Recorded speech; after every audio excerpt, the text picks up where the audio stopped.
Bienvenidos nuevamente a las sesiones de obstetricia. En esta oportunidad vamos a hablar sobre el embarazo gemelar.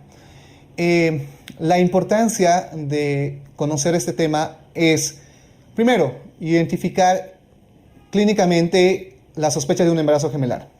Dos, identificar con prontitud qué tipo de embarazo gemelar tenemos en relación a la placentación o la corionicidad, para saber el riesgo que existen durante este tipo de embarazo.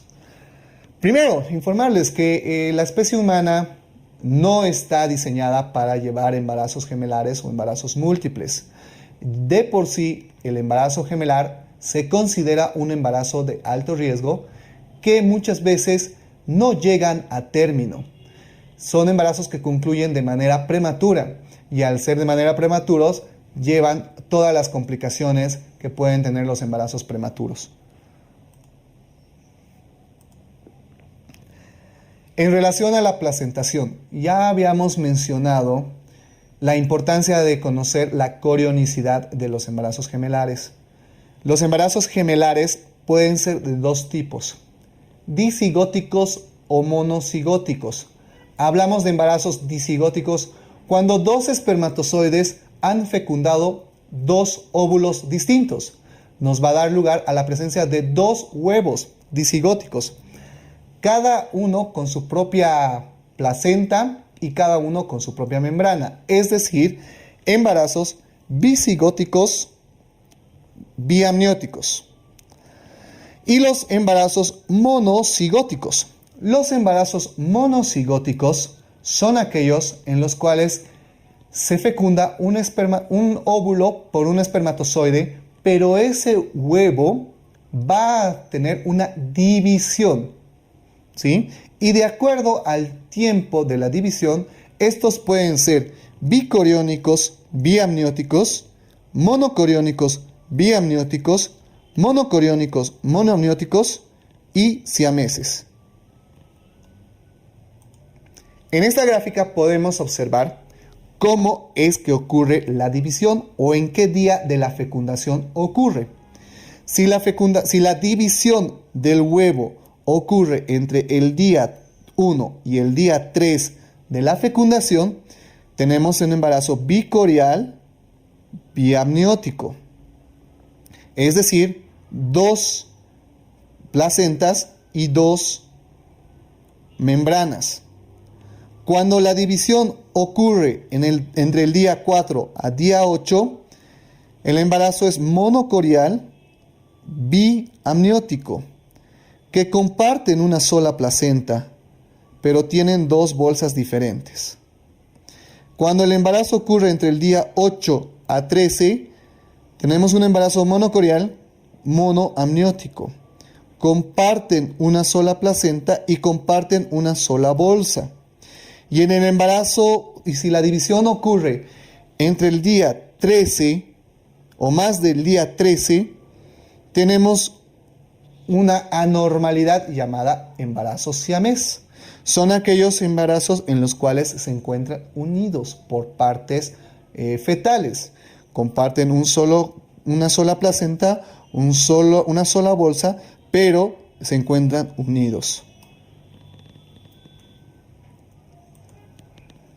Los factores de riesgo para el desarrollo de un embarazo gemelar, tenemos la herencia familiar. Es importante durante el control prenatal preguntar sobre si en la familia han existido datos de embarazos gemelares. La multiparidad, la edad materna avanzada, mayor a 35 años, y más aún si se trata del primer embarazo mayor a los 35 años. Y actualmente algo que debemos recalcar es el empleo de las técnicas de reproducción asistida. Las técnicas de reproducción asistida están aumentando en estos últimos años porque las pacientes o las mujeres buscan embarazos en edades mucho más tardías.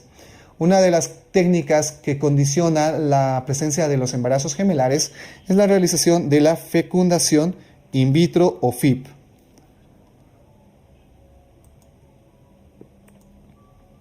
El diagnóstico.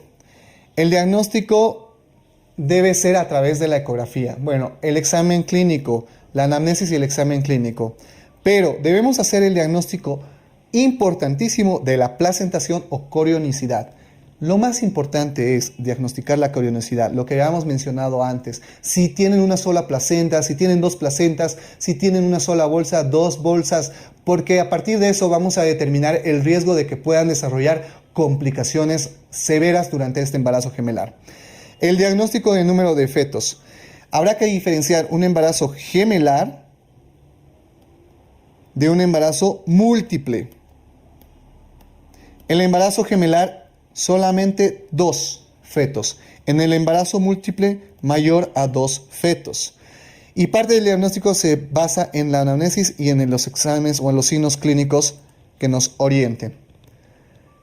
Las complicaciones maternas del embarazo gemelar van a ser el incremento de los estados hipertensivos del embarazo, que a su vez pueden llevarnos a la preeclampsia, la anemia o el desprendimiento de placenta normoinserta. Las complicaciones fetales. Acá vamos a hacer hincapié en relación a la corionicidad, a la presencia de una sola placenta o de 2 placentas.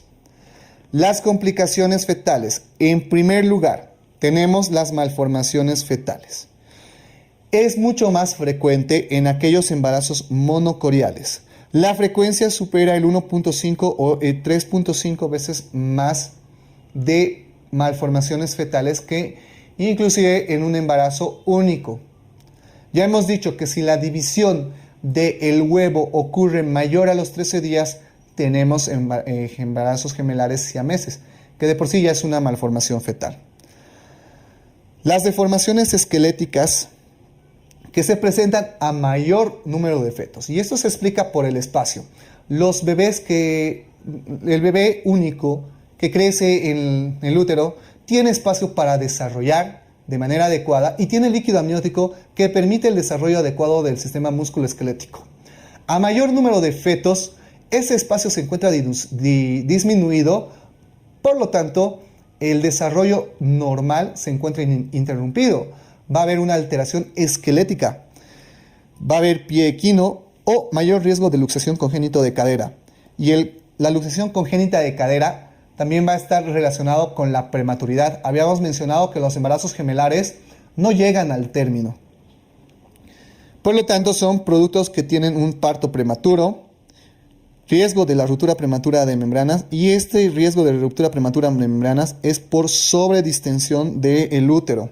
Y lamentablemente hay algunas patologías que pueden dar lugar a la muerte fetal intrauterina.